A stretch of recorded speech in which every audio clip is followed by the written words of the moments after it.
Right, so I thought I'd do some updates.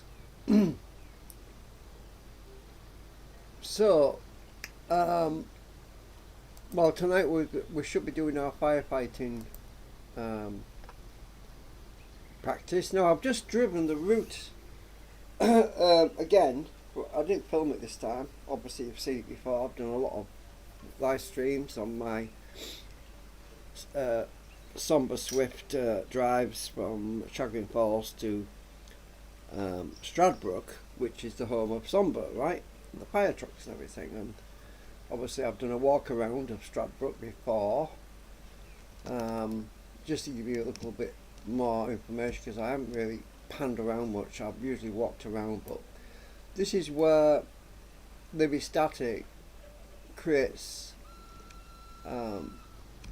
her fire trucks and then sells them on marketplace. Well, there's actually some newer fire trucks which I don't believe that these are on marketplace yet. I don't know if she's putting them on marketplace or not, but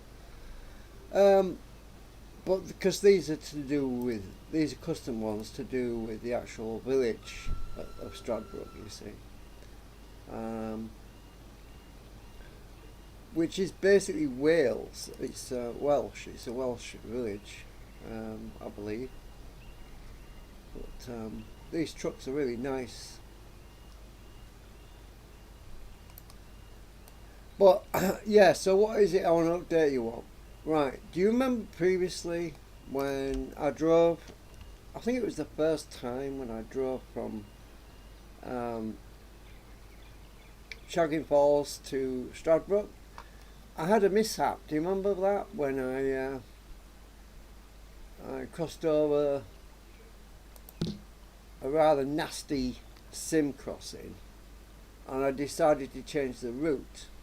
Well, this is Stradbrook where you are on the map, right? And the road's hard to see. Oh, just a minute.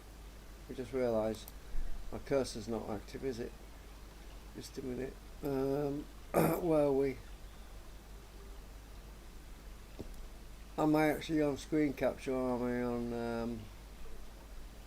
I'm on window capture, so it's like that. Turn my cursor back on so you can see what I'm pointing at. Oh, hang on.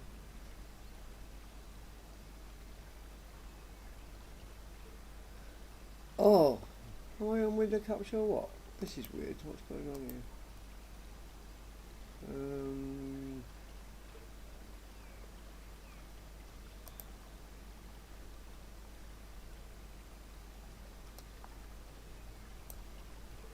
I think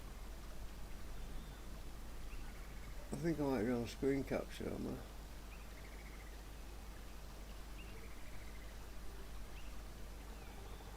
I? Oh, I can see my cursor, right? It's hard to tell. Oh. Yeah, right, okay, so right, so when I originally drove to Stradbrook, if you remember, I was coming up this road here. Let me just wait for it to res a minute. It was when I got to this point here the first time, and this junction, this area here was abandoned land on the right hand side, and because of that, every time I drove up here, something bad happened and my truck was getting sent back to me and I couldn't drive over here, so I had to basically de-res my truck, and then I had to re-res my truck further up the road, right, in order to get past that bad point. Well, now it seems to have been resolved, so instead of me having to drive all the way around, well, instead of going up there, I was taking a long route, right? So I was taking this right hand turn down here. So instead of going left at this junction, I was going straight on, and I was going all the way around this road here, all the way around here. And I was turning left, and I was going all the way around this road.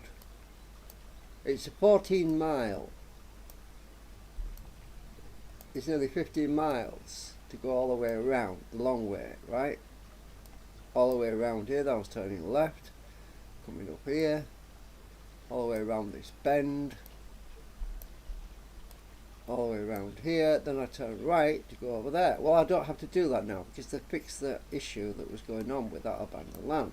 So now I can basically come up from here, turn left,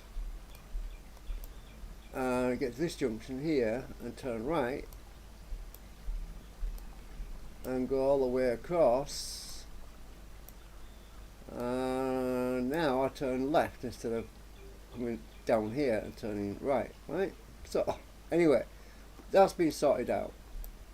So there was something else I wanted to tell you about, and I saw my GD95 drone. I did make a comment about it in one of my other videos, right?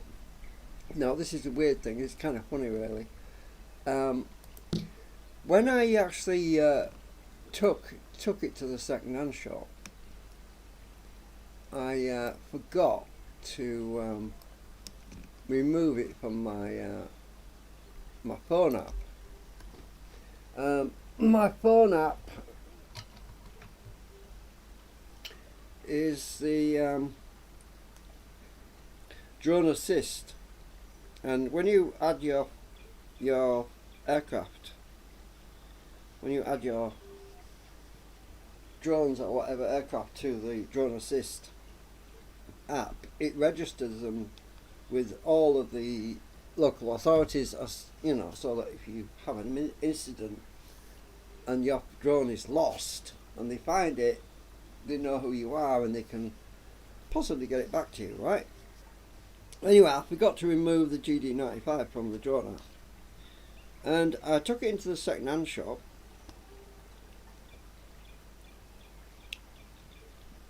and then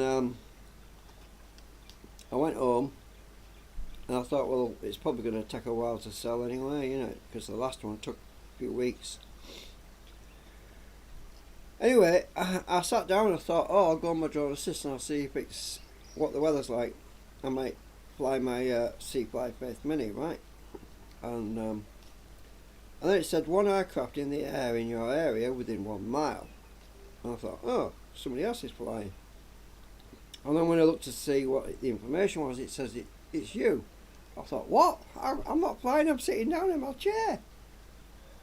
And that's when I realised I'd forgotten to remove my drone from the app, and it thought I was flying my drone and I wasn't.